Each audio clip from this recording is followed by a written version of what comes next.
The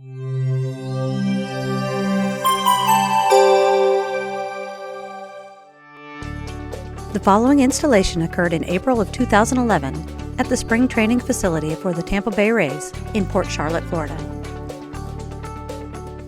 With the installation of new synthetic grass planned for the Rays' home stadium, it was decided the practice field must be converted into a synthetic turf area, utilizing the same product scheduled for installation at Tropicana Field, located in downtown St. Petersburg, Florida. The local ground crew made easy work of removing the existing sod and begins to prep the new field area in anticipation of the UltraBaseSystems panels. The site is stripped clean of the existing organics and inspected by the Rays ground team. A laser is set in place, and careful measurements are taken to ensure proper depths are achieved to accommodate the UBS panels and turf. Areas such as the pitcher's mound and base paths are measured and marked, making sure all measurements are exact.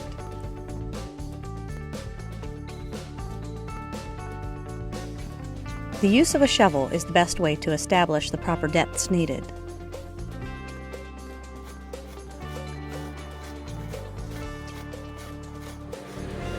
After the proper depths are achieved, the front end loader, guided by the skilled eye of the crew leader, makes easy work of creating the perfectly engineered base.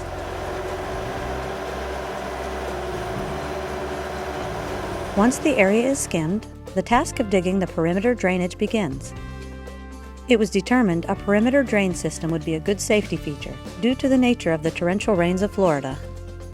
Although the existing earth drains amazingly well, the drain is just to be sure the field is always playable, but not necessary. The laser directs the backhoe to the exact depth and pitch needed to ensure any collected water flows to the proper location.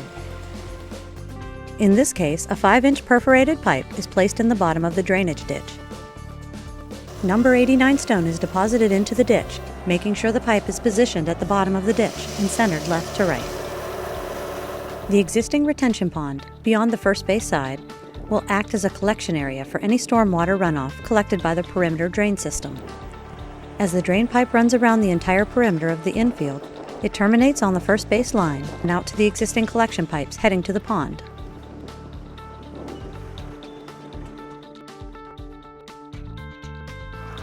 The entire area is now ready for the final skimming of the earth, making sure everything is perfectly pitched and smooth.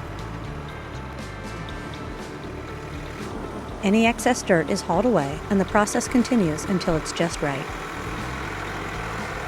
The entire area is carefully graded, making sure that the proper pitch is maintained and the area is very smooth. Once the grading is achieved, the entire field was compacted thoroughly. Multiple passes are done to achieve complete compaction. Finally, hand raking around the base paths was done to make sure the base work is perfect.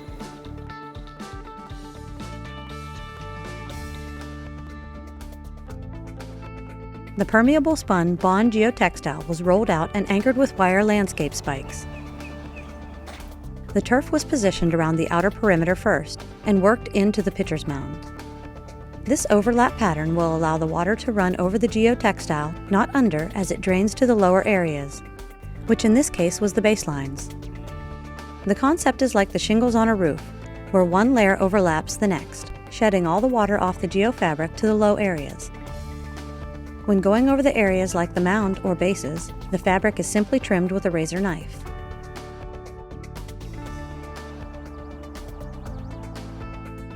The next day was panel installation day. We cut the outer teeth off the rows of panels that run along the baseline.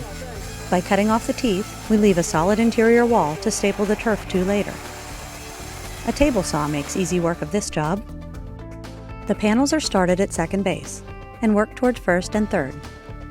We extended the panels past what was actually needed, just to create a square starting point. The extra panels will be removed later. Panels are filled in and a square was created, which allowed us to measure, adjust, and create a perfect square area. You must start perfect to maintain perfection as you move ahead. Once the panels were adjusted and everything was on the money, it was time to move on. You can see just how easily the panels go together when you use the installation technique of pulling the panels into each other on a 45-degree angle. As men are assembling, Others are driving new loads to the site, while others distribute the panels to the installers.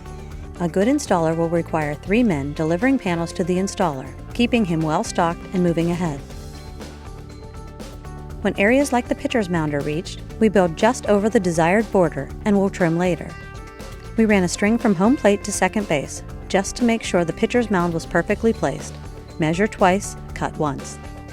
A jigsaw makes quick work of cutting the marked line, which indicates the outer perimeter of the mound. The installation continues until the last panels are installed. We then cut around the bases, as we did with the mound, and any final trimming around the base paths are done easily with a circular saw. In just over 4 hours, all of the panels are installed, cut, and ready for turf installation. The experienced turf crew made easy work of rolling the heavy rolls of turf onto the solid base structure. No worry about load issues here.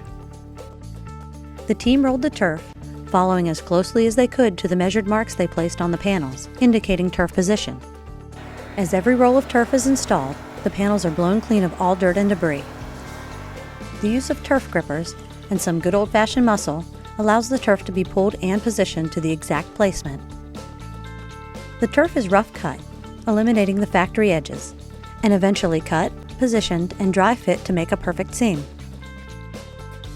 The process continues roll after roll until the entire area is roughed in. We secured a thin sheet of plastic between the seams. Normally the seam tape has this plastic bonded to the back so the glue can't leak onto the panels. But in this case, the seam tape was not exactly what we wanted, so a 12-inch wide strip of plastic was a quick fix. The glue bucket and tape dispenser glides easily over the panels, making this turf gluing some of the easiest the team has ever done. Once the glue solvent has had time to flash off, a steady hand and keen eye helps create an invisible seam. The process continues piece after piece till the entire area is seamed as one large unit. A heavy roller is moved over each seam to ensure the glue comes in good contact with the back of the turf. The glue was left to dry overnight. To secure the turf, we ran a row of staples along the edge from first base to second base. We selected this starting point as the grain of the turf ran to this direction. The turf is left long and will be trimmed and tucked later. For this installation, a 12-inch strip of impermeable geotextile was placed 6 inches under the panels and up to the edge and secured on top. This was done to prevent any excess rainwater from wicking into the edge of the clay paths, simply a precaution. The large bags of rubber and sand infill are forklifted into position around the second base area. The automatic sand dispensing machine travels back and forth, both brooming the fibers upward and depositing the perfect amount of infill. Once again, the panels can take the load. By fastening the turf on one side and pushing towards the opposite side, small wrinkles are pushed out to the third base line. The turf barbs do a great job of holding the turf in place, but the 4,000-pound machine creates a lot of force, so a few wrinkles are expected to be pushed out. By the second pass of infill, the grass is as smooth as a billiard table. The process continues for the entire day and night.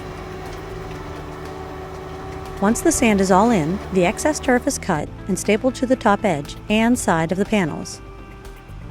The turf is buried a few inches below the bottom of the panel and backfilled with the existing baseline clay. No need for a nailer board with UltraBaseSystems. The next morning, the coaches and team got the first taste of their new field. The response was, and still is, great. The team and players loved the feel, the true ball roll, and the perfect bounce our system created. Once spring training concluded, we arrived on site with a testing crew from ISA and performed a battery of tests, ranging from ball roll, ball bounce, G-max, and foot torque rotation. The results were phenomenal. A full summary of the tests are available at www.ultrabasesystems.com. So there you have it, the transformation of an existing grass infield at a major league training facility, transformed into a state-of-the-art, perfect synthetic turf field in just a few days. Amazing!